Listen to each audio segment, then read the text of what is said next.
In the year 1776, America declared independence from England.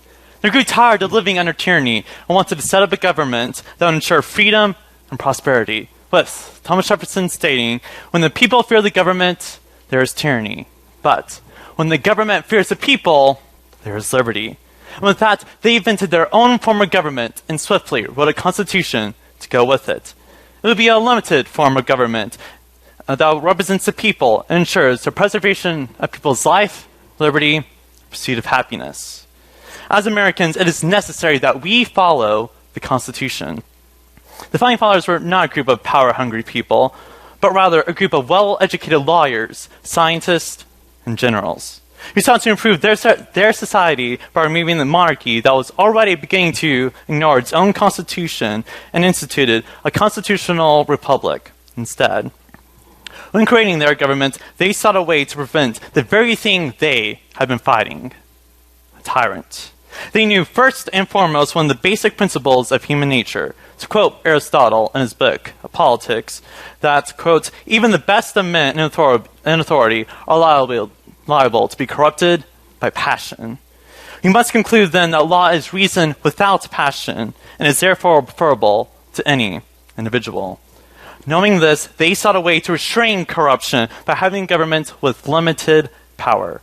Beforehand, most governments operated on a king is law system, where whatever the king said became law, which was obviously prone to breed corruption, injustice, and oppression. Instead, they flipped it and made a law is king system, meaning that an unchanging code of laws was to be the supreme ruler of the land. Now, the Founding Fathers had a unique view of law. As W. Cleon Skousen, author of The 5,000-Year Leap, wrote that instead of treating law as merely a code of negative restraints and prohibitions, they considered law to be a system of positive rules by which they could be assured of enjoying their rights and the protection of themselves, their families, and their property. In other words, law was a positive good rather than a necessary evil, end quote. The purpose of laws was to ensure the protection of life, liberty, and property, so that we can enjoy a life of tranquility. This was done by putting laws on the government and allowing the people to govern. After years of debate, the founders saw that the best way to ensure domestic tranquility and prevent tyranny was through constitutional representative government, with a system of enforcing the government to adhere to that constitution by means of checks and balances using three branches. The first is the legislative branch, which was in charge of voting on laws. Second, the executive branch, which was in charge of vetoing said laws and to be commander-in-chief of the U.S. military. The third was the judicial branch, in charge of deciding the constitutionality of federal laws and resolving other disputes about those laws. It is important that these branches fulfill their duties and restrain the other branches when they act outside of their power, as checks and balances are an essential part to maintaining the Constitution. Now, the original purpose of the executive branch was not to make laws, but rather, as stated earlier, to veto laws and to be commander-in-chief of our military. That is a major reason why 32 of the 45 U.S. presidents have served in the military, holding ranks from private all the way up to general. However, the main complaint of the executive order or of the executive branch is an abuse of power with the excessive use of executive orders. The first one was issued by George Washington on June 8, 1789. The purpose was simply to address the heads of the federal departments, instructing them to impress them the full, precise, and distinct general idea of the affairs of the United States in their fields. Washington would go on to make only 7 more executive orders, with the most famous one being in 1793. Washington simply stated that that America would remain neutral in the war between France and England, following its diplomatic philosophy of isolationism, the political belief that we should simply stay out of other countries' conflicts. Now, skip forward over 100 years, and executive orders are no longer public declarations, but rather a means of enacting new laws. A great example is with Franklin D. Roosevelt, who used executive orders to enact the Work Progress Administration as a way of enforcing his New Deal policies, and later infamously used executive orders to relocate Japanese Americans to concentration camps. following Pearl Harbor, in order that many now consider that the government in general has no right to do whatsoever. Roosevelt did this in the name of the security and safety of the American people, which is the most common reason given for restraining our liberties. However, if the president has done things like this before, what is to stop the president from enacting more authoritarian acts that breach our civil rights? Why didn't any of the other branches stop FDR from doing this? It is necessary to follow the Constitution in order to protect the civil rights of the American people. Now, a political study done in 1999 by Christopher J. Deering and Forrest Maltzman, professors at George Washington University, found that presidents use more executive orders under a unified government when the legislative branch is not hostile to the president. In other words, the legislative branch tends to only prohibit the president from using executive orders to make laws when the majority of the legislative branch is of the opposing party to the president. To put this simply, Congress tends to only stop the president if they disagree with him, and permit it when they do agree. This is an instance where we see political parties putting each other in check rather than the branches of government. This, I would argue, is a failure on the legislative branch for not fulfilling its duty and making sure it's the sole branch responsible for passing laws as intended. Congressmen and senators need to step up and prevent the president from doing this, even if the policy goes along with their ideology. Otherwise, this is a failure on the legislative branch to adhere to the Constitution by not fulfilling their duty of being the sole branch that passes laws. The purpose of the judicial branch is to check if laws passed by the other branches are truly constitutional or not. The idea behind it was that the president would appoint the Supreme Court judges based on the merits of their character. However, one common fear among Americans is that Supreme Court justices are beginning to be appointed along party lines instead of their qualifications. When asked this question during my interview with Kevin Goldsmith, professor at Midland College, he stated that nominating along party lines is something that's been going on ever since the beginning with John Adams, who appointed only Federalists to the Supreme Court. End quote. Despite the fact that it has been going on since the beginning of America, the Supreme Court has stayed fairly close to sticking to the Constitution and, I would argue, has done the best out of the three branches. This is perhaps because their sole purpose is to study the Constitution. Now, although the authors of the Constitution were well educated, many argue that they were not the virtuous people we tend to think of them as. After all, John Adams was the only founding father that was neither a slave owner nor an adulterer. If they cannot follow their own words of promising liberty while enslaving those born on American soil, then why should we take them seriously? Would it not be a better idea to write a new constitution free from the founder's sin? No. Although they may pose a good point, this argument commits one of the most common logical fallacies, one by the name of ad hominem, which is when one directs their attack against a person rather than the argument itself. Even when one commits many wrongdoings, this doesn't mean that the ideals they fought for were not just. The virtues they laid down paved the way for a society of liberty and equality that we live in. Though it may have been a long journey, the abolition and civil rights movements may not have flourished if those seeds were not planted first by the founding fathers. White man may not think a black man should have the same rights as him unless he had some grasp on the philosophy that all men were created equal in the eyes of God, and he should therefore love each of his neighbors as commanded. He may not do that unless he upheld the philosophy that all should have the right to life, liberty, pursuit of happiness. The three things that the Constitution is designed to ensure. By following the Constitution, we are uplifting the values it stands for. Now, many may argue that one downside to the representative form of government is that you have to wait a few years until the next election in order to vote a particular representative out. However, Larry P. Arnn, author of The Founder's Key, a book regarding the philosophy of the Founding Fathers, stated that it was actually a great thing, stating that you may throw a representative out, but only when it's time to vote. If, in the meantime, you become angry with him, you may write him a letter or say dirty things about him in the newspaper. However, it is an advantage that you may do these things because you're compelled to think rather than to act first.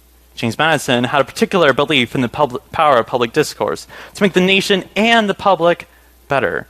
This follows the belief that thinking before acting is a hallmark of human excellence. This is the very thing that is necessary for democracy to function. This is how one makes our government adhere to its own constitution, to truly think for yourself, ponder, and discuss with fellow Americans. One must search not for the answer their party, friends, or family agrees with, but rather search for the best solution to a problem, regardless of one's political belief. For, in the end, it is we the people who vote for the representatives. We the people who are the ones who hold the power, not the government. For, there's a famous quote by Thomas Jefferson that goes, "When the people fear the government, there is tyranny. But when the government fears the people, there is liberty." Thank you.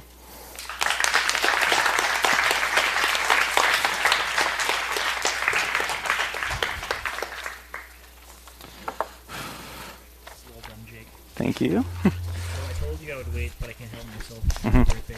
Thank you. That was really well done. You can definitely see both the passion. Hello? There we go. Hey. I see. Okay. So, for those of you who didn't hear that, it's his birthday, so happy birthday. Hey. And you can see your theatrical background as well as your passion for the subject very much on display. So, well done. How does it feel to be done? Good. Good? Relieved. Yeah. Nice. Great relief. So, a couple of softball questions just to warm up. Sorry. What are your plans for next year? So I'm going to Oklahoma University, to study astronomy and physics, and then hopefully, OU has a Air Force ROTC, do that to get into the Space Force, and then get a job doing that. Very cool. So, and what is the subject that has astronomy and physics together? Astrophysics, but that sounds pretentious, so I usually just say astronomy and physics. So it's interesting to me, though, right, that you studying astrophysics or going into that field also have this passion for history and politics. So you're a well-rounded individual. Why did you choose this topic in particular? Well, as you say, I had a great passion for history, so I wanted to do something like that, and then with politics, it's kind of like the modern, I guess, equivalent to applying history to modern day.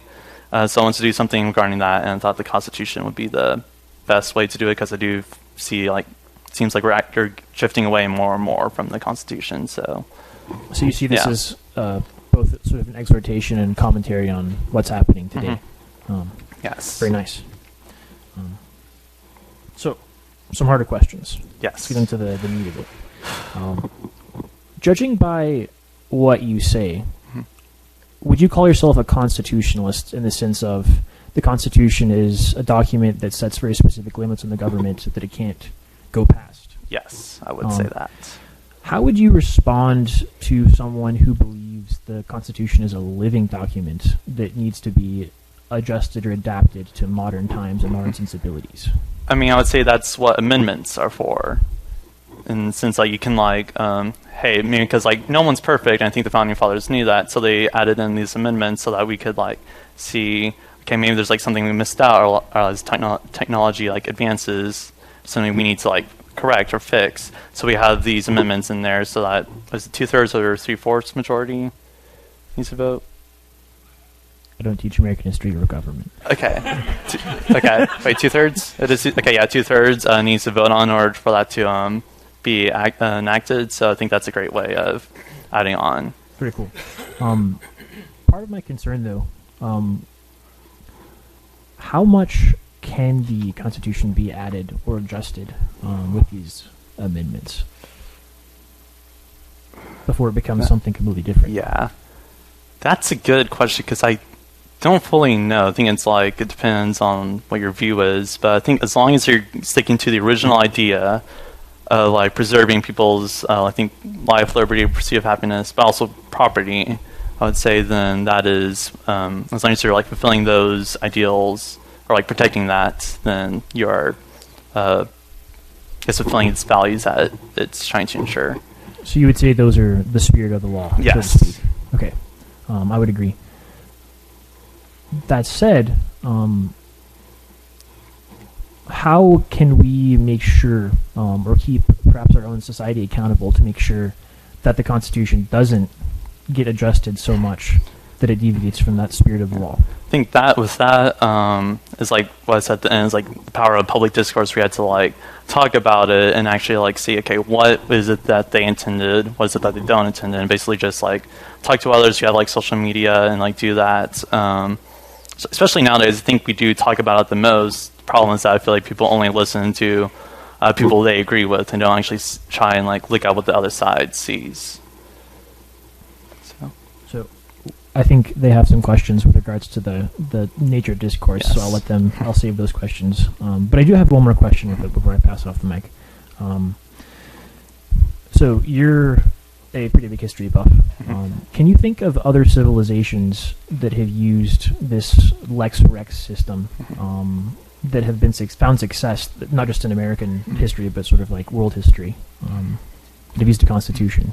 I would say the British, they tried it, but then it was like working, and then they kind of like failed it, and then they kind of like revamped it again. Like they're like the problem I think is like they had like a king, and it was like hard to like put the king in check. But now that they have like the parliament now, that's a good way of somewhat putting the king in check. Which now the king is kind of dwelled in power. Now it's really just veto power is what they have. But yeah, that's what I would say is see the British. So that its success being credited to that establishment of checks and balances, even though it took a lot longer. Yeah. Cool. I was thinking of Sparta as well. Oh yeah. That's the first thing that came to my mind. But I think it's weird how a civilization like Sparta and Britain can have those kinds of similarities, and just I guess this is an effective way of organizing government. Right. Good job, Jake. Happy birthday. Thank you. So this is also fun for me in the same way Mr. Acuff said it's fun for him, is that I've had you in 2 physics classes over the years, just regular physics and then advanced physics. But when you gave me your oral paper and seeing just it was about just government and the Constitution, it was a fun surprise in an area that I'm less skilled in. So it's a fun opportunity to learn from you. Okay. So I wanted to look at page 2 from your thesis, where you were talking about the founding fathers, and it says you say they considered law to be a system of positive rules by which they could be assured of enjoying their rights and their protection of themselves, their family, and their property.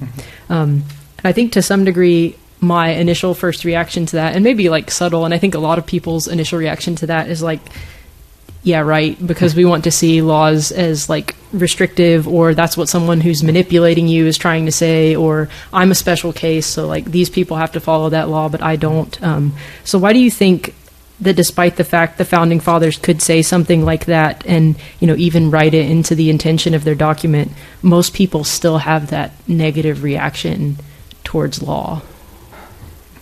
I think it's like part of it, or is like even like from the beginning, is that most Americans still like they are like kind of like I think rebels at heart, I guess, or like just like they don't really like people telling them to do, and it's just like over like time, it's just like it seemed like that was like more and more what they're doing, especially now that I feel like it is somewhat we're passing laws more to I guess like the civilians instead of like on the actual government. So do you think, although that's what the original purpose was, in the end we started doing that? How else do you think that people, like, over time learn to approach laws or rules in good faith? So, like, even someone who's, like, a student here, like, we have a school structure and rules that we ask people to abide by, and it just, you know, seems like over the course of their life, a lot of people think, okay, once I'm done with this phase of my life, there won't be any rules anymore, and you know, I get to college and they have a different set of rules, and you get to the real world and there's, you know, and so it's just, you never really get away from it. And so how do you think people over time can learn to approach laws and rules, like, in good faith and with a positive attitude? Like, what's a good practice to have for that?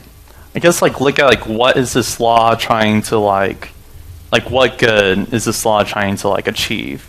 So like maybe with like curfews, I guess you could say that it's trying to prevent because bad things like muggings may like happening at night, or there's like less visibility and someone's more likely to get away with it. If that makes sense. Yeah, that makes sense.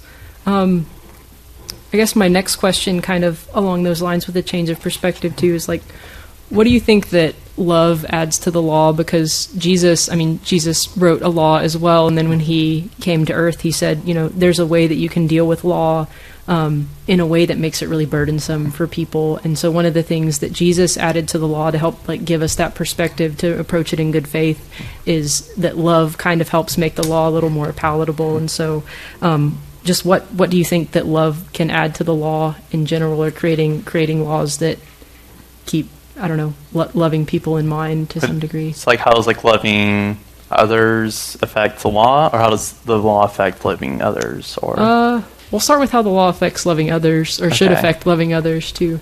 I guess in the ways that it prevents you from hating your neighbor, from preventing you from killing him, thinking twice, and then maybe after that you're your rage kind of maybe calms down, and you're okay, maybe it's a bad idea killing someone. But then maybe first to get to know them maybe a little bit better. Sorry, slowing off. Sorry, what was I saying? Thinking twice about killing people. Yes. Oh yeah. You better understand the person, maybe see them better, see from their perspective. Okay, yeah, this person maybe wasn't right. Had a reason to be mad at me. You can talk it out and work it out. I don't have to just straightforward, I really don't like this guy, so I'm gonna remove him from being a problem with my life through an extreme measure. But yeah. And I like that answer because, you're kind of talking about, it puts you in discourse with yourself, which you talked about, one of the ways we can come to reasonable solutions is discourse, and sometimes that's with other people, and sometimes it's slowing down and thinking about what we're doing and having a conversation with ourselves. So, okay, let's flip it the other way. So how does love affect the type of laws that we make, or should it?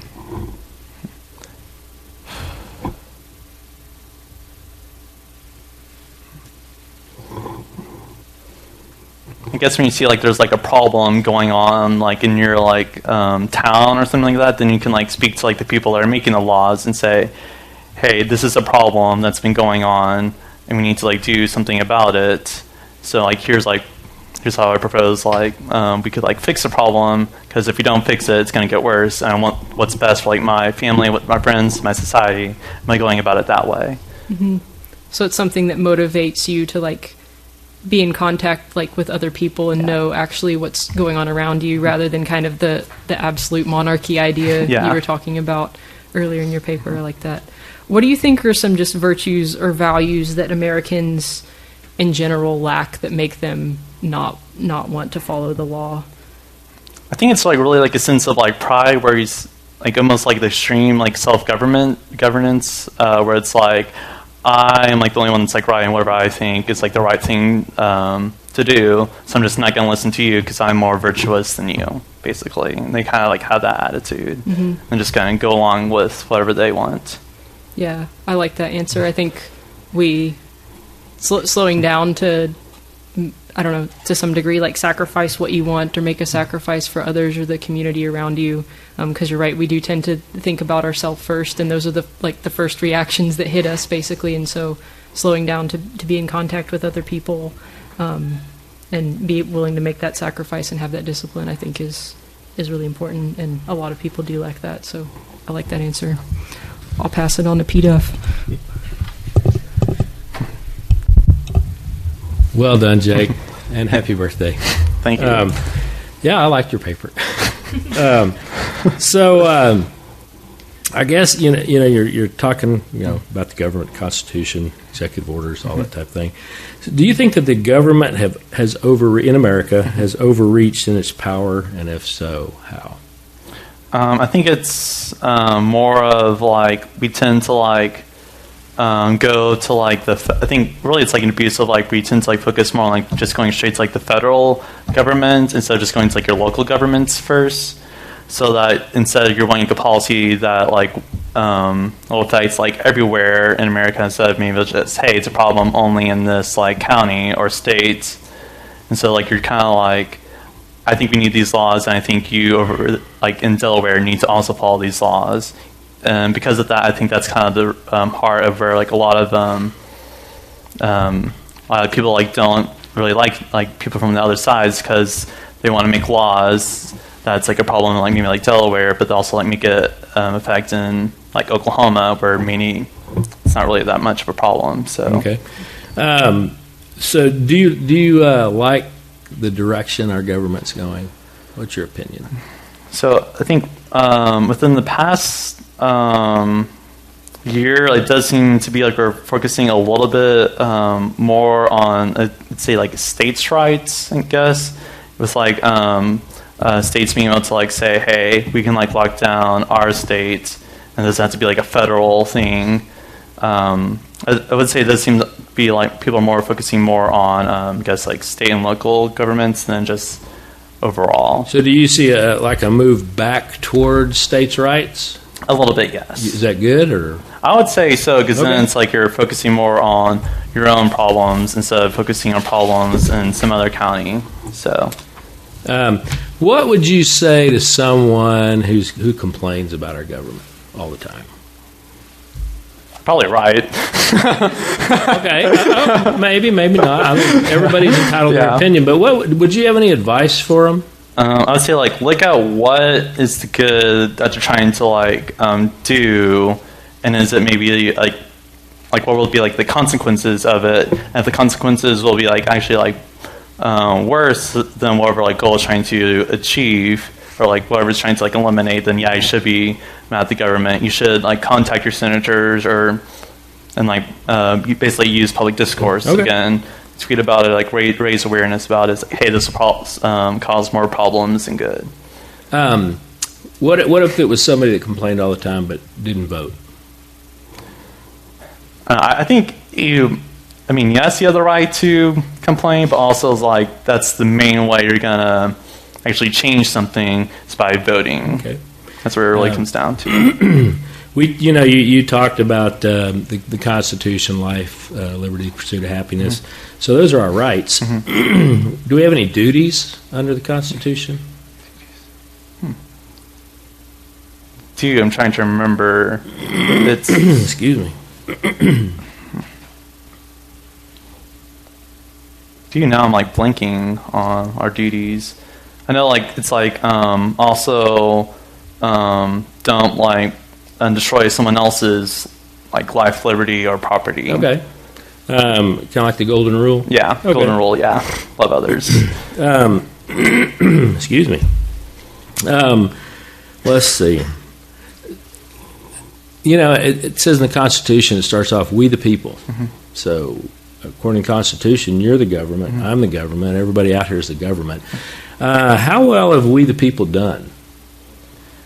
Depends on like the decade. I feel like some decades we've done really well, some we've done bad. It's like the previous decade, I'd say not so much, but I'm kind of optimistic. I do think we're heading in the right direction. So I feel like people are like tired of like the previous like presidents, I guess, we've had. So now they're like maybe thinking that we should have probably less authority to them, just because it's like Joe Biden, like most people, has like a 30% approval rating. So I think with that, we're trying to go back to like the original idea of like trying to like promote again like local governments instead of federal governments. Well, let's talk just a minute real quick on executive orders. We talked about that a little bit in class. And you know where executive orders came from? It was, is it in the Constitution? technically no, not really. Okay. It's like kind of hinted at, but like not exactly. Okay, it's an assumed pattern. Yeah. Just a fun fact. Do you know which president used it the most? FDR. You know how many times? I was blown away when I looked this up. 4,000. Oh, that's more than I thought, or maybe like 3,800. 3,721. Okay, yeah. I thought it was going to be one of our more recent presidents, and they can't hold a candle to some of those old guys. All right. So, do you like executive orders? When a president can get up there 3,721 times and just pull a law out of the air?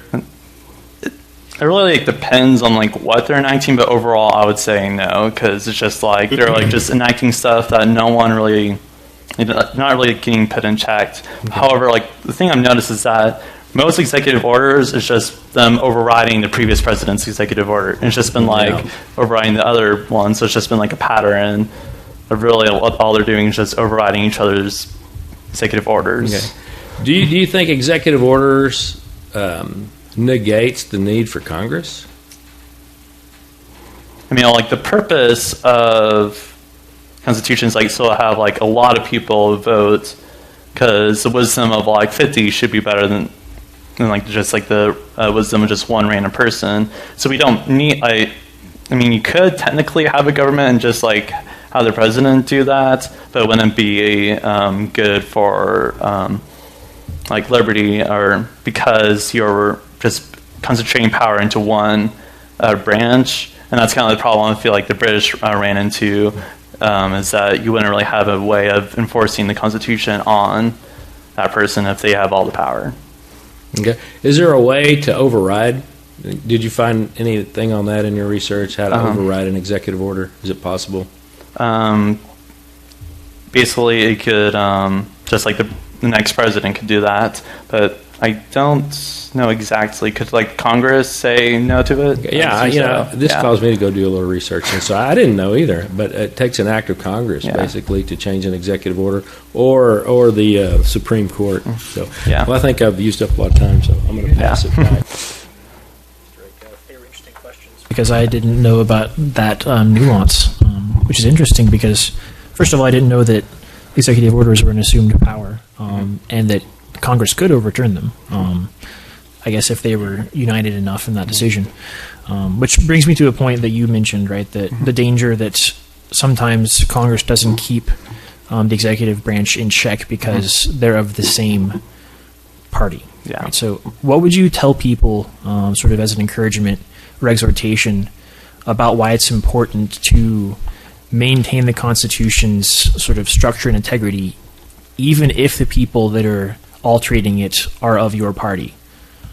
Hey, could you rephrase the question? So, for instance, I'll use an example, right? Let's say censorship.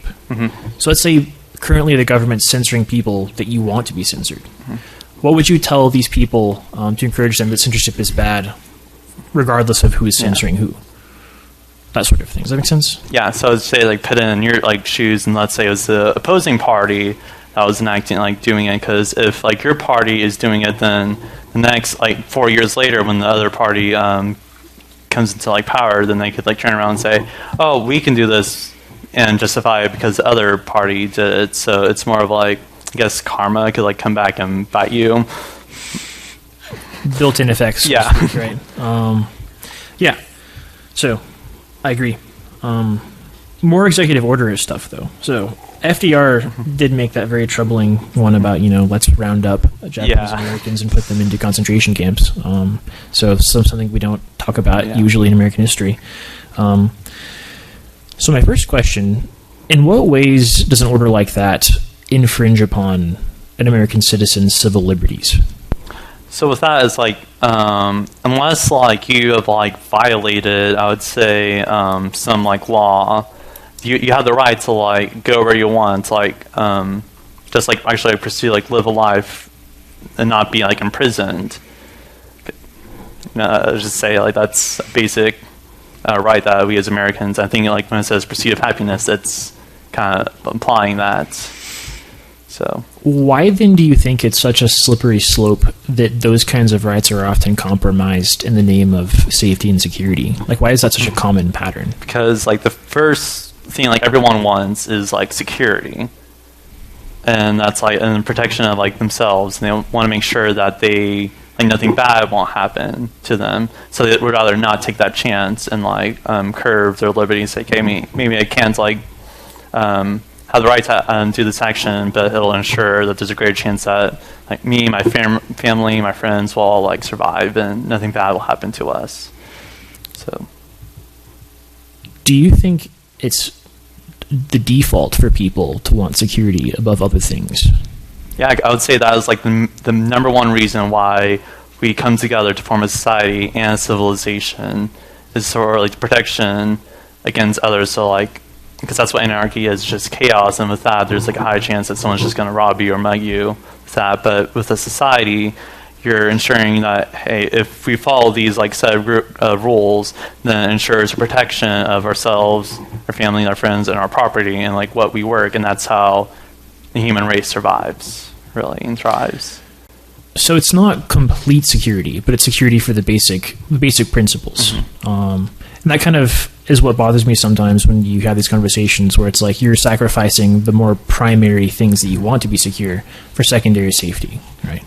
I mean, it's the whole, give me liberty or give me death idea. William Wallace and Braveheart. It's like he would rather die than have these foundational things be taken from him. So I think it's good for us to keep in mind. So one question that is related, where do these freedoms and civil rights come from? So, to say that it was just like we naturally had this. This was like God like given rights that we just like naturally had, and isn't it until like we form government societies that actually kind of like people like like restricts them, but it's something that we just naturally have. So we naturally have the ability to think what we are free to think, or to say what we are free to say, or believe what we want to believe. So if that comes from God, what is the tension that gets created as a society becomes more secular and shifts its belief about what rights we do have or where they come from? I guess with that, it's like we tend to like see those societies be like more authoritative. It's like as you see like with like China, it's a primary atheistic country, and it also tends to be more authoritative. Same Germany, even though it is a democracy, it's more of one of the authoritative democracies that we have in the world. So as our society becomes more secular, right? As I see sort of America become less and less in the pursuit of God, how do you think we can resolve that tension here? Sort of as dual citizens, right? Because we're both citizens of America and citizens of the kingdom of heaven. How can we resolve that tension here to make sure that the liberties that God has given us are protected, even if the people in government or the people that mostly inhabit the society don't acknowledge the same source or the same rights? It's like how can like we live that life while the rest of society is like going against it, or even make sure that it remains a foundation of society. Or promoted as a foundation. I'd say just go around and like find the people that actually do hold those values and like surround yourself with those people. Because that way, like you're like almost like putting each other in check, making sure that you don't actually go out and do those stuff. You're like what's the quote? Like surround yourself with like, or good company brings good. Like, so you kind of get the idea. I'm saying I don't remember what the quote is, but yeah. Yes, thank you. So the kind of communities that you live in, the promotion of these ideas in the community. What happens as America becomes more and more populated, though? As cities get bigger and bigger and communities get harder and harder to manage. I guess like the only way is that you have to like. That's a difficult question. I'd say like just like just like break down, just like form, I guess, like smaller communities that you might need, just like with like maybe like this like little suburb, just like trying to like form a little community there, so that people will still just interact with each other, actually like see eye to eye, and like with this, that's where you get like some like public discourse and actually just talk to people of the opposing political views, because that's why I see like really happening is that people just kind of like to live where like they follow like their own ideology, so now we see that being like more polarizing. So it's an interesting balance of surrounding yourself with people of good character, but not necessarily excluding diverse opinions. So it's a good response. Yeah, I think I agree completely. So I had a similar question written down of just how many, the problems we're experiencing with the Constitution now just stem from America being so large, because we used to be sequestered all on the East Coast essentially, and now there's like 300 something million people in America, and so it is an interesting thing to think about. Let me see. So I guess when you finished talking to Mr. Acuff last, you were talking about just participating more in local communities and finding people you can discourse with and also trust. How do you think now, though, you still get a broader perspective of like what's going on in the broader United States as well too, because I mean a lot of people nowadays consider you can't really trust the media. They have their own agenda, they're censoring people, and so even though the local communities are good and valuable, do you think there's still a way to get a more broad perspective on the direction that we're actually headed and where we need to go? Wait, so could you like rephrase that? Yeah, so how do you get how do you keep tabs on what's going on in the rest of the United States, I guess, rather than just like huddle, find your people and go, hide away somewhere? I guess like watch like news sources of like both, and just like seeing like what it is, like see maybe like watch NBC and like also like maybe like Fox News and maybe like BBC. That's a good one. I just like see like what is like each side is like saying, and then from that form like your own like opinions and do like that. But it is very difficult as we grow larger, is that then it becomes hard to like for like public discourse. However, the good thing about that is that there is social media. However, that tends to just be people are like yelling at each other and not actually tugging with one another. So that's one of the downsides. Yeah. What value do you think there is in like admitting when we make mistakes along the way? Because like you're just saying, it seems like people just keep arguing and yelling louder and louder, trying to validate their own position. But is there ever any benefit in saying, look, we made a mistake and we kind of need to pause to turn the ship around for a little bit or reconsider? I'd say, yeah, because then like that's like humility, and then you're also like, I'd say that's when you're actually like looking for like what the best answer is, instead of just like trying to like prove like your side is right, or like just trying to like prove to others that you're right. Is that like, because you're not perfect, you're gonna like make some mistakes and like get things wrong. So if you like or look back and say, oh, I was like wrong about this and this, then I think that's a good indicator that you're heading in like the right direction. Mm-hmm. How have you been able to do that just here as an American citizen in Midland, Texas?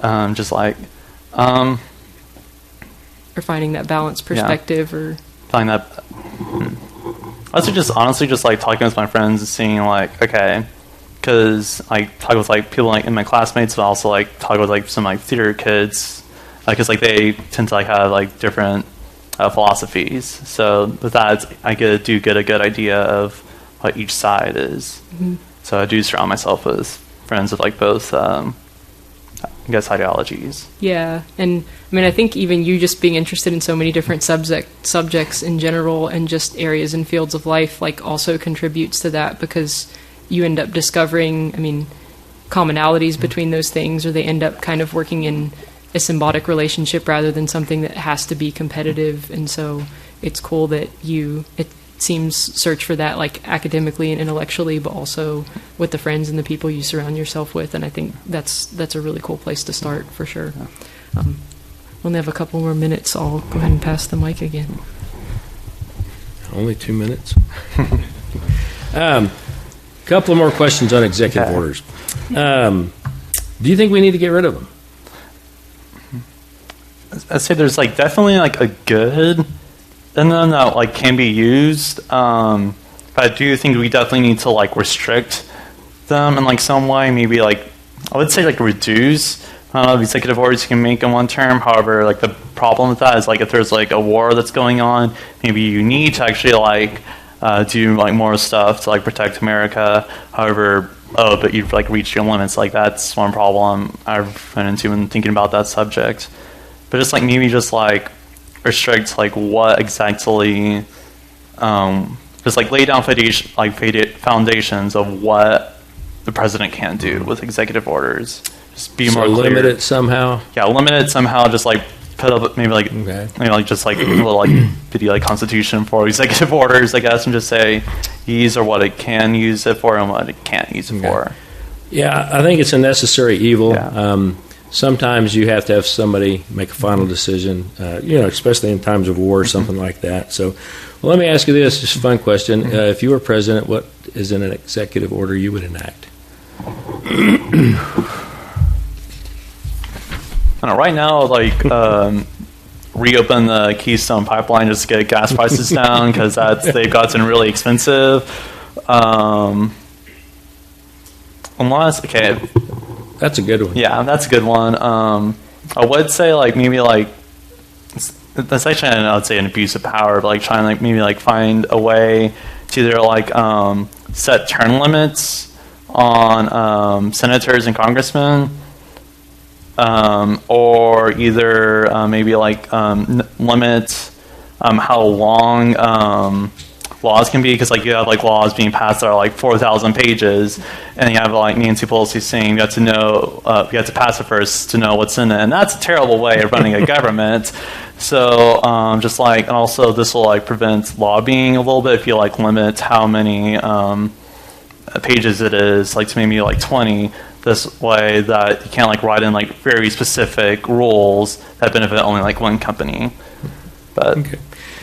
You talked in the beginning of your paper about, when the people fear the government, that's tyranny, and that when you have the government fearing the people, you have liberty. So where do you think we're at right now? Do you think people in America we're fearful of our government yet, or not? Or is it vice versa? Do they fear us? I would say we don't really like fear the government. It's like we just don't really like seem like prideful. We still have the prideful attitude that I know more than you do. I would say like right now we don't fear it as much as like people think, but then I would say with like some of like the laws that we've been like enacting has been like more of a just like with like during like 2020 I would say with like the Black Lives Matter riots was like fear of like police, and then also like the COVID lockdowns, it was like supporting I guess like the COVID was less a fear of government and more of like fear of disease, but I would say that it did seem like the Black Lives Matter movements was fear of a government. Okay, good. Change of tack here a little bit. In the various governments that the world has seen throughout history, where do you think the United States stands, our form of government? Wait, what do you mean by that? Yeah, of all the governments that have existed in the history of the world, okay, where do you think our form of government stands? I'd say it's like pretty high on the list, considering that most governments were like just straight up monarchies and like these like despotisms. So I'd like rank it pretty high. Would I rank it the first? I have to like look into like Switzerland's form of government more, but like just from what I've heard, it's like pretty much like all good things. But I would say yeah, like top 5 definitely, most likely top 3 if not number 1. Okay, but. All right. Well, I think that's about all the time we have. Also, I can just say one more thing. I think your executive order would be a really good system of checking the legislative branch who would never vote for those things. Yeah. Right. So, yeah, checking in action. So we'll turn the table to you real quick so you can ask us your questions. Okay.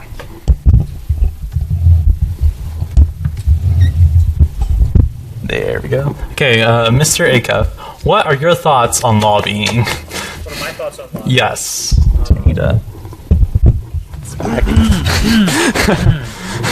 So, I mean, we're talking about special interest groups, right?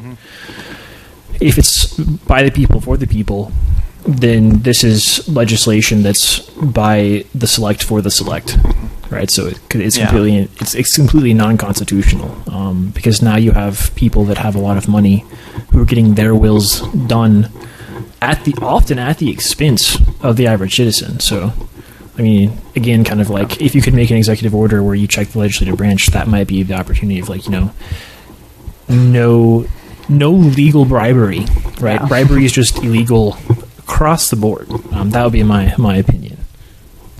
All right. And then, Ms. Simpson, what is one thing about the Constitution that do you think is bad or that we need to change? I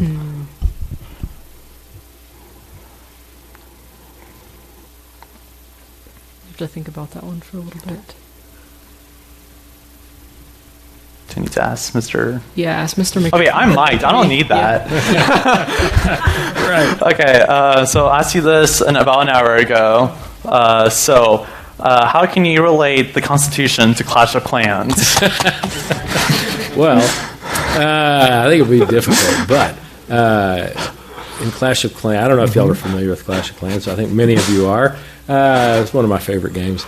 The king is similar to the president, and the queen might be the Congress, but I'm not quite sure who the judicial branch would be. But that's about the best I can do, So nothing about like the clan members itself, or if you're going into like raid against another ones, like you could work together. Is that nothing about that? I find they don't work together as well as I want them to most of the time. Could that be like a representation of how Congress? Yeah, that'd be a great representation. They're going in separate directions. Absolutely. All right. Well, thank you. Thank you. I think maybe to some degree with what you were saying earlier about the Constitution perhaps being a living document, probably some changes with just dealing with, kind of like we were saying earlier, the size of America now, and especially corporations that have a lot of money that to some degree, I mean, they have vested political interest a lot of the time, but then there's some people, I don't know, seem to enjoy interjecting. It's either chaos or a pause, I guess, also into just how we operate. I mean, Elon is negotiating for Twitter as we speak, essentially. And so maybe just some, I don't know, some sort of changes that incorporate for the fact that we're so large and there's people that have the top % of the world's wealth living in the U.S. and how we should be managing that more effectively. Gotcha. Thank you. That's cool. Close this out. Sure. Father God, thank you for this good day. Thank you for Jake. Thank you for his hard work and the message that he had. And Father, I just pray that you'd be with him, go before him, prepare the way, and just be with him as he goes on to college and through life. And Lord, I just pray that he would be submitted to you and be used for your glory and honor. And thank you again for these opportunities for these seniors to get up here and express their thoughts that they've accumulated over many years. We just thank you for that opportunity and the freedom that we have here. We ask all this in Christ's name. Amen. Amen.